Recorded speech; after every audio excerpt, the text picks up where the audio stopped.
So, I mean, for 1800 years, Matthew was our earliest gospel. But, there's nothing sacrosanct about church tradition, right? I mean, the fathers can be wrong. They're not inerrant or inspired or authoritative like the Bible is. The Enlightenment was the most powerful intellectual movement in Western civilization other than Christianity. And it has one purpose and one purpose only, and that was to replace the authority of the Bible with unfettered human reason. Welcome to Into the Desert, exploring the wilderness of ideas. Don't forget to hit those like and subscribe buttons and become a fellow adventurer by supporting our channel's mission of encouraging discussion, not division, on Patreon. The link is in the description. Today we're interviewing Dr. David Allen Black on his book, Why Four Gospels. Dr. Black describes himself as, quote, just a Greek prof who spent the past 5 decades dabbling in my craft, unquote. But he's really a lot more. Dr. Black was born in Honolulu, where he studied music, learning to play the trumpet, piano, guitar, and of course the ukulele. Not too surprisingly, he was also a surfer who rode the big waves at some pretty famous beaches. Yet, as he puts it, the biggest ride of his life was when he put his faith in Jesus Christ as Savior and Lord at age 8. He was active in the Jesus movement as well as his local church, serving as a deacon, youth pastor, and music leader. In the early 70s, he moved to California to attend Biola University, earning a degree in biblical studies before moving into Talbot School of Theology, where he majored in New Testament and Greek. From there, Dr. Black earned a doctoral in theology from the University of Basel in Switzerland, someplace that my wife and I will be in about a month. Since then, Dr. Black has taught Greek to students in countries around the world and is the author of over 100 scholarly articles and 30 books, one of which is the book we're discussing today, Why Four Gospels. And yet, when I think of Dr. Black, I don't see him so much as my former Greek professor. I see him as a man of God, a man with a passion for serving others. As he summarized it, today he is self-supporting missionary to the world. He travels to serve others, for as he said, there's no greater privilege or higher calling. Dr. Black, welcome to Into the Desert podcast. Oh, my. Thank you, Alton. Hey, Miss Larissa. Good to see you guys. How are things in the great state of Wisconsin today? Actually, very sunny and no snow on the ground yet. There you go. That's awesome. Yeah. So, Dr. Black, tell us a little bit about your book and why did you write it? Why Four Gospels? Well, I had been teaching, all these New Testament intro classes for all those years and had been teaching the standard opinion, which is mark and priority for all those years as well. And one year I had the audacity, naivete, or stupidity to actually look at the evidence for myself. That can be dangerous. That'll change everything. But I had engaged what I call evangelical groupthink for long enough on this issue. So I ended up spending, about 8 or 10 days at a monastery in West London in Ealing Abbey and had a great patristics library. And at that point, I retranslated from the original Greek and Latin the statements of the fathers of the first 4 centuries concerning the historical origins of the Gospels. And as a result, I began teaching what we call today Matthean priority. The order would be Matthew, Luke, then Mark. And after teaching that for so long, I decided, well, why not just put this out as a book in case anybody's interested in it? After reading your book, it seems pretty obvious, the order of the 4 Gospels and why they were written and who they were written by. And it even seems like this was like the common knowledge or the common thought, in the early ages of the church. So why did this change and why is this an issue? Well, you're right, Larissa. I mean, for 1800 years, Matthew was our earliest gospel. But, there's nothing sacrosanct about church tradition, right? I mean, the fathers can be wrong. They're not inerrant or inspired or authoritative like the Bible is. I think in the 19th century, what happened was it's been called the quest for the historical Jesus. You probably heard of that expression.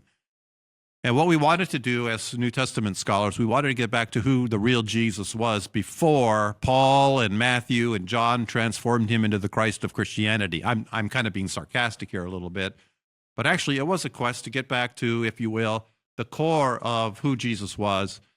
And the conclusion was basically Jesus was not the Son of God. He was not God in the flesh. He was just a rabbinical teacher, very popular at the time.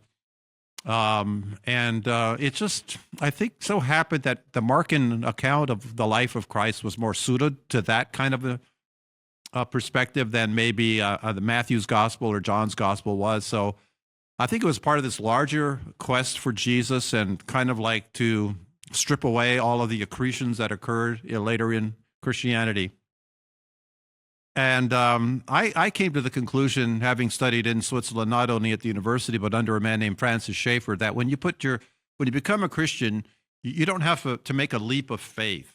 Faith and reason are not opposed to each other, and that Christianity is a historical faith. It's rooted in the things of history.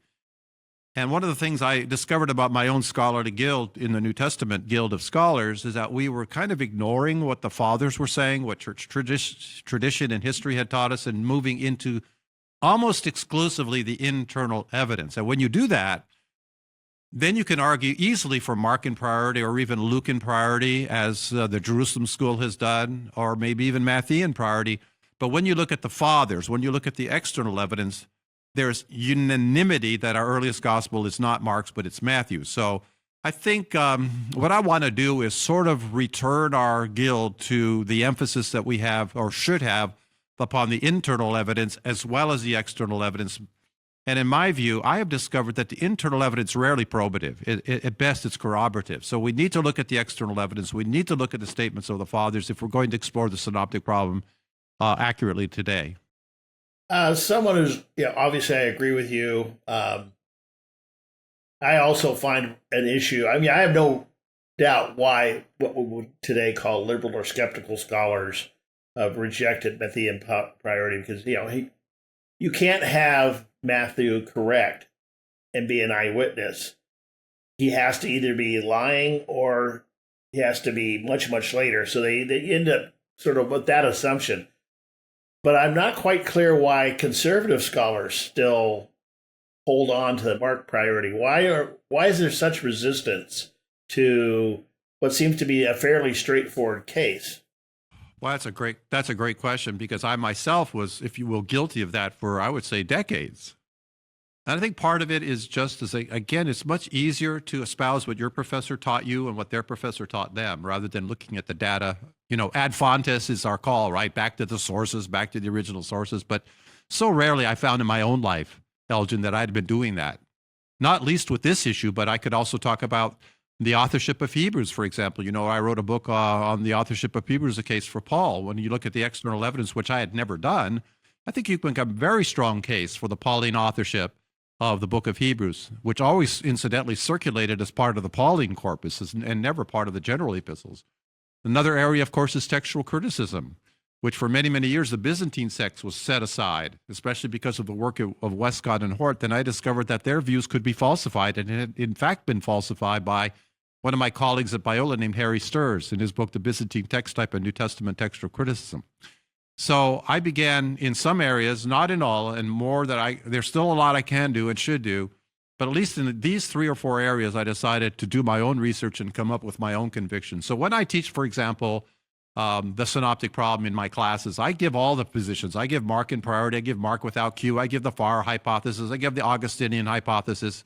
I give the independence there, and then I also throw in my view too. And you go wherever you believe the evidence points you. But I'm trying to be fairer and more objective with my students. Give them all the data, let them make up their own minds. I see that as a real problem in modern, quote, scholarship or university. I was someone who attended both a Christian university, Simon Greenleaf, where you were my professor. I also attended a lot of secular University of California schools, state colleges, where I took a lot of the religion classes. One of the things I walked away with early on in my spiritual growth, because I didn't become a Christian until my 20s, was when I went to, quote, the secular universities, I was taught one thing, the secular view. And then when I went to Simon Greenleaf universities, I was actually taught both views. I was taught the secular view, and I was taught the religious view and the evangelical view. And sometimes very different views. And like I took in your classes, you would present all of them, that you then, challenge the student. You figure it out for yourself. You make your own opinions. And that takes a lot of confidence, because if I want to make sure you walk away with my view, I'm only going to teach you my view. But if I'm confident in my view, then I can teach all the views, and I'm confident that my view will win out. Maybe it will, maybe it won't, but I think there's a confidence there. No view arises in a historical vacuum. You know that as well as I do. Yeah.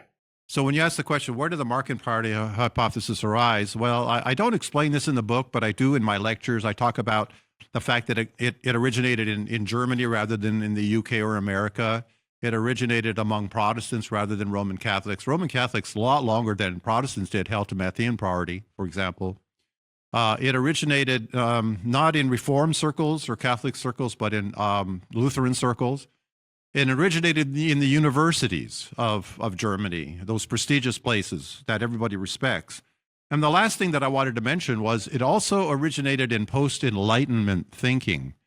And as you know, the Enlightenment was the most powerful intellectual movement in Western civilization other than Christianity. And it has one purpose, and one purpose only, and that was to replace the authority of the Bible with unfettered human reason. So I think a lot of us, we want to be reasonable people, right? We want to fit into the scholarly guild, into the consensus. And I think sometimes it's just easier to go along with the consensus opinion rather than to strike out on our own. And I'm not saying I have a special courage to do that. It's just that I am willing to put in print my positions, not only on Matthean priority, not only the Pauline authorship of Hebrews, but also on the significant place of the Byzantine text in New Testament textual criticism, and then just put it out there, and people can see it for what it's worth, reject it, accept it, modify their view, come up with their own convictions. That would be my purpose in doing all of that. So in kind of the very, very end of the book, and, a little bit earlier when you were mentioning all of the different views, you mentioned something called Q. And of course, I'm not a biblical scholar. I do enjoy reading the Bible, and I do enjoy learning about the history of it. But, this idea of Q, like, for those of us that don't really know, what is that, and why is it even part of this discussion? Well, the Markan party hypothesis hypothecates Mark is our earliest gospel. It was used by Matthew and by Luke. So you have an arrow going this way, an arrow going that way. The problem with that is, as you know, Mark's gospel is basically Jesus is doing things all the time. Very few discourses. You don't have the Sermon on the Mount. You don't have the Beatitudes. You don't have the Lord's Prayer. So the question is, where did Matthew and Luke get the discourses, the sermons, the sayings of Jesus? So scholars hypothecate a source called Q, which is a German word that for Quelle means source, literally source. The only problem with Q is you can make out Q to be whatever you want it to be. Q is what you make it, basically. There is no Q. Now, when you go to a scholarly meeting, they'll have seminars on Q. They'll have papers read on Q. There's a dictionary of Q. There's an encyclopedia of Q. There's a concordance of Q. There's only one small problem, that there's no Q. Does it contain 225 verses? Does it contain 250 verses? No one can really know. And now when you go with my hypothesis, the fourfold gospel hypothesis, where you have Matthew, and then you have Luke, and then you have Mark, actually the words of Peter, right? Peter's describing the Gospels, and Mark's simply his hermeneutes, or his recorder. When you have that order, how many hypothecated documents does that require? None, zero of them. So not only that, you have Q as a source, and then you have a unique source for Matthew's material, that's M, and then you have L. The problem solved is stated here, are marked it first of all up here. For Luke and Matthew used him both, but Luke and Matthew, nothing loath to add some more, use Q for Quell and special sources M and L. That's the way that this is often presented. And I myself, I say it again reticently, but I say it to my shame, that I taught that for many, many years, because I was taught that by my conservative evangelical professors, at Biola, and they were taught that at Dallas Seminary, or wherever they happened to attend for their doctor's degrees. I think what we want to do is encourage our students, again, ad fontes, go back to the primary sources as much as you possibly can. And to the degree that you're able, you can't do this for every debated issue of New Testament scholarship, but maybe on one or two of them, you can actually go back to the sources and come up with your own conclusions. So speaking of those, one other little follow-up on that is, your book is called Why Four Gospels, and you really clearly outline why Matthew, Mark, Luke, and John are there, but you don't really talk about some of the other accounts of Jesus that aren't in the Bible. Do you have any thoughts or opinions on those? Well, other than the fact that they're non-canonical, I think that says a lot already, you know. So I'd rather stick with what we do have. And I guess the question is a little misleading. I guess why four? But I guess my question was, why do we have four, not three, not five, not one, for example? You know, if the earliest gospel is Matthew's gospel, then why did we need a Luke? And if we have a Matthew and Luke, then why did we need a Mark? And if we have a Matthew, Mark, and Luke, why did John come along in 96 and add his 2 cents to, you know, to the gospel accounts? And so, whereas the Markan priority hypothesis says that our earliest gospel, Mark's, originated in Rome in the 60s, we argue that the earliest felt need for a gospel would not have been in Rome in the 60s. It would have been in Palestine in the 30s and 40s and 50s, because the earliest church, as you know, was a Jewish church. It was a Jewish church. And Matthew is, as we argue in the book, Matthew is a manifesto asserting the right of the Jewish Christian church to exist alongside of and outside of the world's greatest religion, which is Judaism. And any Jew who wanted to see the evidence, Matthew says, here it is. Here it is. This is the fulfillment of all the Old Testament prophecies about the Messiah in Jesus Christ. And if you want the evidence, here it is. Take it or leave it. Basically, that met a need in the earliest nascent church that was basically located in Jerusalem and its environs. However, as you know, when the gospel began to proceed beyond the confines of Palestine, with the ministry of the Apostle Paul, there early arose a need for a slightly differently nuanced kind of gospel that would address questions that the Gentiles had, that Greek-speaking, native Greek-speaking Christians might have. Now, Paul himself didn't write that, but he had a companion who was very well educated, who was a doctor. And we know that Luke spent 2 years with Paul in Caesarea during that imprisonment. And what was he doing there during this time? Well, he tells us in the opening prologue of Luke, he was interviewing eye and ear witnesses, including probably Mary herself. And his gospel thus has a slightly different focus, a slightly different emphasis. I call Matthew the gospel of Acts 1 through 12, and Luke the gospel of Acts 13 through 28, because we call it the Acts of the Apostles, plural, but there's really only two main apostles. We have the ministry of Peter up through chapter 12, and then we have the ministry of Paul from 13 through 28. And then, of course, the next question is, if we have the scroll of Matthew, we have the scroll of Luke, then why in the world do we need a Mark, right? Because Mark basically is repeating everything that's in those other two scrolls. And the evidence here is very, very clear that Mark never set out to write a gospel. Does Providence happen to have at the same time, in the same city, Rome, Paul, Peter, Luke, and Mark? And Mark, clearly the evidence shows that Mark was simply we would call him the stenographer of Peter, the hermeneutes, the interpreters in Latin. And he simply recorded a series of lectures that Peter gave in Rome, viva voce, that is, as he was speaking, he recorded these. And as a result of the enthusiastic response of the audience, he came to Peter and said, what should we do? Shall we publish these? And Peter's like, why not? Let's go ahead and put that in print as well. And that's how we ended up having that other gospel, because I have my great friends, you know, the Scott McKnights and the Dan Wallaces and everybody who disagrees with me say, Dave, come on. If we have a Matthew, if we have a Luke, then why did Mark write a gospel? And the answer to that question to me is very simple. Mark never set out to write anything. He's simply recording the reminiscences of the apostle, the great pillar of the church, of the apostle Peter, as he's comparing the scrolls of Matthew and Luke, which, interestingly, if I could go back to the internal evidence, Larissa, for just a minute, in comparing the scroll of Matthew and the scroll of Luke, remember, we did not have codices in the first century. They were all scroll books. Mark usually follows, or Peter usually follows Matthew's account, and then he'll depart to go to Luke's and go back to Matthew, go to Luke. But here's the deal. He never goes, when going back to Matthew, he never goes to a preceding portion of Matthew. When going back to Luke, he never goes to a preceding portion of Luke, because that would have been physically impossible in a document that was a scroll, as the scroll is being rolled and unrolled. And this is what I call the zigzagging effect. It's so apparent when you actually compare the three synoptic gospels. You have what is called the zigzagging effect. Now, does that prove Matthean priority? No, but it's certainly compatible with that. And in my humble opinion, it does corroborate the position that I think we've been able to establish on the basis of the external evidence. Because the early church was unanimous that our earliest gospel is Matthew's. And then Clement of Alexandria clearly states that the earliest gospels were those containing the genealogies, which means Matthew and Luke.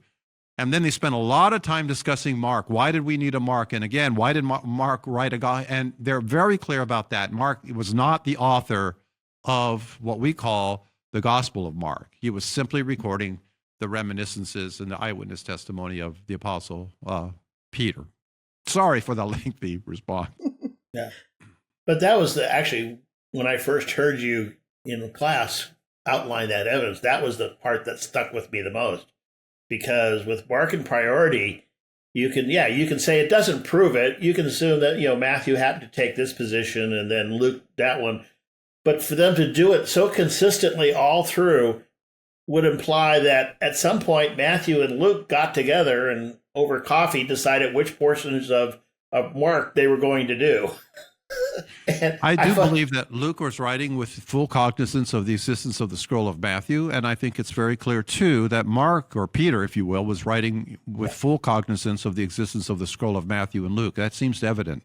Oh, yeah. And then why do we need that fourth gospel? Because, John's gospel supplements, 92% of John's gospel is unique to him. So he's supplementing the synoptic gospels. Okay, not trying to replace them, but he's supplementing. And it's very necessary because only there do we have the 7 I am statements. And, the miracles are not called miracles, they're called signs, and so on and so forth. We have the highest Christology. I'm not saying the other gospels have low Christology, but we definitely have the highest New Testament Christology in the gospel according to John. So that's why, in the end, Larissa, to answer your question, that's why I think we have 4 gospels. And therefore, I encourage my students not to read the Gospels only vertically, like Matthew 1:1 to Matthew 28:20, but also to read them horizontally. Compare Matthew, compare Luke, and compare Mark together, and you will sometimes discover things that otherwise you would miss.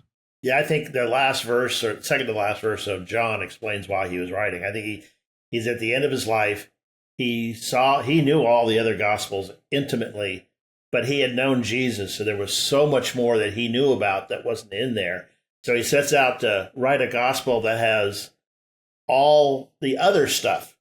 And he gets to the end and he writes, I was supposed it would take all the books in the world to write down everything. It's almost a sense of frustration that he accomplished something absolutely marvelous. It's my favorite gospel. But he knew there was so much more that he could have written about, which, of course, if Jesus is God, that's what you would expect. So, well, where would the church be today without John 1:1? In the beginning was the Word, and the Word was with God, and it was God that the Word was. That's God, the emphasis in the Greek. Yes. John 8:58, before Abraham came into being, ego eimi. I am. In the Exodus 3:14 sense, Yep. Or, John 20:28, my Lord and my God. The church has been enriched by having all 4 of these gospels. Yeah, well, as a Christian, I don't think that's an accident. No. So you brought up a point, maybe you can expand on a little bit. Why is this for the average reader important? Very simple. Let's say you're studying Philippians, okay? Let's say, Elgin, you're teaching Philippians at church. Well, the first thing you probably want to do with your audience is tell them a little bit about the background of the epistle, right? What is Philippi? Where is Philippi? Yeah. When was the church in Philippi established? By whom was the church established? What were the needs and the issues that Paul is addressing, historically speaking, in that book? Again, this is what we call the occasional background. Every New Testament epistle we know is occasioned by some historical circumstance. Well, and then we come to the Gospels and we just read them as if they arose in some kind of historical vacuum. Like, we don't care about authorship, date, purpose, anything like that. Well, we need to, because all 27 New Testament writings are occasional documents. And there is an answer to why. I think there's a real solid answer as to why we have a Matthew. Yep. It's a manifesto asserting the right of the Jewish Christian church to exist alongside of Judaism. I think we have an answer to why Luke. Luke is a manifesto asserting the right of the Gentile Christian church to exist alongside the Jewish Christian church as complete equals. And then Mark, if you will, functions as a canonical bridge or suture between the Jewish Christian churches and the Gentile Christian churches, which, as you know, were often at loggerheads with each other. Yep. Which to me explains the canonical order as opposed to the chronological order. Because if you look at the Bible, the New Testament, we have Matthew, Mark, Luke, and John, but I'm arguing for the chronological order, Matthew, Luke, Mark. So then why would the church, if Mark was written after Luke, why would the church place it before Luke? That's the question. And I believe the reason to that is a canonical reason, because Matthew Matthew and Luke are brought together, if you will. I use the term suture sometimes. Those two churches were united into one church, largely because of the efforts of Peter. Now you say that's kind of crazy. Oh, well, Luke wrote not one book, but two. Well, actually, he wrote one book in 2 volumes. We know it as Luke-Acts, right? Same author, same audience, same reader, same date, everything. Luke-Acts. Well, then why did the church remove the book of Acts from Luke and place it after John, even though it was written decades before the gospel according to John? And the answer to that question is, again, a canonical answer.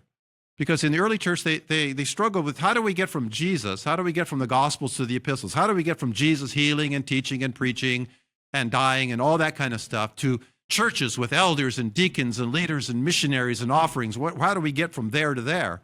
And the answer to that is found in the book of Acts, which, if you will, comprises the canonical bridge between what the early church called the gospel and the apostle, that is Paul. How do we get from there to there? So again, I think it makes sense. And then, of course, you can disabuse yourself of any hypothecated documents. You don't need a Q. You can dispense with Q. You can dispense with M. You can dispense as L. That's sometimes called Occam's razor, which basically says this: prefer that theory, which is the simplest. All of things being equal, which they never are. But I mean, this is a very, if you will, simple, hopefully not simplistic, but it's a very simple theory. And it kind of matches both the external and the internal evidence. I think it also helps corroborate that these are eyewitness testimonies and they're not something that was written hundreds of years after the apostles' death. So it kind of adds to that evidence as well. I argue in the book that the scroll of Matthew was in existence within 10 years of the resurrection, that it was probably published around 40. Not only that, I think Paul may have well had a copy of the scroll of Matthew with him on his missionary journeys, because, his earliest writing is 1 Thessalonians. And in the eschatological portion, the chapters 4 and 5 of 1 Thessalonians, where he's clearly alluding to the Olivet Discourse, it's interesting that the quotations come from Matthew's account, from Matthew's Olivet Discourse, and not from Luke's. That's very interesting to me. Again, does that prove Matthew?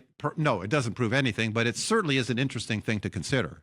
Well, the other thing for me is what I was teaching the Epistle of James, and reportedly, possibly the earliest of the epistles. And yet, one of the things I came across there was all the allusions, and there's just a massive amount of allusions to Matthew. The Sermon on the Mount. How could that not, how could Matthew not exist with an estimated date of somewhere around 44, if I remember correctly? If James is written in 44, and James is all these literary ties to the Gospel of Matthew, well, how did the Gospel of Matthew not exist? Well, that is a great point. There was a French scholar named Massot who wrote a 3-volume book on the significance of Matthew's Gospel in the early church. So it's fascinating that you should have raised that, because you have Matthew and you have Luke, but and both have the discourses of Jesus. But Matthew has always been the church's primary gospel. I mean, which version of the Lord's Prayer do we recite, the Matthean or the Lucan? Which version of the Beatitudes do we know, the Matthean or the Lucan? You know what I'm saying? Yeah. So, in fact, Luke was never written for the church. Luke was written to an individual man named Theophilus, whose name, of course, means lover of God. So anybody who loves God can benefit from the book. But it wasn't ever intended to replace Matthew's gospel. Nor was Mark intended to replace Matthew and Luke's scroll. Nor is John ever intended to replace the synoptic gospels. We have we call our hypothesis the fourfold gospel. Yeah. Because in the early church, there were no gospel. They didn't talk about the gospels, plural. There was one gospel. So you and I today talk about the Gospel of Matthew, the Gospel of Mark, the Gospel of Luke, the Gospel of John. No, not the early church. They never referred to the Gospel of. It was the Gospel according to. Kata Matthaion, kata Markon, kata Lukon, kata Ioanni. One Gospel in 4 different versions. Why then the 4 versions? Let's explain that to people, Larissa. Maybe that can help them to understand the historical significance, the historical backgrounds, and the felt needs that were being addressed by each of these individual gospels. Yeah. Well, and that's still how the Catholic Church refers to the gospel. It is the gospel, and then according to. Yeah, I like that. I'm trying to improve myself. Sometimes I slip up, Talk about the Gospel of Matthew, and then I go, oh no, the Gospel according to Matthew. In fact, I wish our titles in our English Bibles was not Matthew. I wish it followed the actual Greek title, according to Matthew. That would make a big difference in our understanding. Then Yeah. let's turn to according to John today. What do you mean according to John? Well, there's one gospel. Here's John's presentation of it. Yeah. I think that would make a tremendous contribution today to our churches. In fact, I remember an early Bible that I read or saw, and it was the Gospel according to, and then the name of the Gospel writer. I think that, Elgin, that could have been William's New Testament translation. I think that's what he does there. That's fantastic. Yeah. Well, we can slip up because they didn't have the 2,000 years of baggage that has developed along the way, so a little easier for them. Getting a little long on time here. I got one more question I'd like to ask you. You mentioned in the book towards the end a seminar. How is this issue? Is it still staying static, Matthew, or Mark priority just this or is week it beginning to grow? Great question. Just this week, I received notice that Will Varner's new book, he teaches at Masters University, his magnum opus on Matthew's gospel called Matthew's Messiah. He's looking at the Gospel of Matthew from a Jewish perspective. And Yeah. Will Varner has led 1,000 probably trips to the Holy Land. He teaches New Testament. And it just was released this week. I just posted a link to it today on my blog. It's now on Amazon. I think it appeared yesterday on Amazon. Okay. And that book espouses, of all things, guess what? Matthean priority. Wow. So again, I'm not saying that everybody's discussing the issue or everybody's rethinking the wineskins, but I mean, when you have a major work like that come out that argues that Matthew's gospel is our first gospel and is the most Jewish, if you will, of the gospels, which it certainly is, I think that's a wonderful, wonderful thing that we should pay attention to. Dr. Black, thank you for joining us today. It's been, I could talk for hours, but it's been enjoyable getting to talk to you again, and we're hoping the book does well. To our fellow adventurers, if you would like to get a copy, this book is available everywhere and now coming out in audio form. So, please look up the book and get a copy and recommend it to your pastor and anybody who espouses that heretical marketing. I say that jokingly. I don't think of it that way, but thank you. Thank you, guys. Hope you have a mild winter in Wisconsin this year. Yeah. Thanks for joining us. So what do you think? Do you agree that Matthew was written first, followed by Luke, Mark, and John? Do you accept Mark in priority, where Mark and Q were written first, followed by M and L, all of which were used by the authors of Matthew and Luke, and then followed by the Gospel of John? Tell us why down into the comments. We do read your comment and respond to many. If you made it this far in the video, please consider watching one of our other videos and supporting our channel on Patreon. Thank you again for watching Into the Desert, exploring the wilderness of ideas. And to our fellow adventurers, a special thank you for helping support this channel.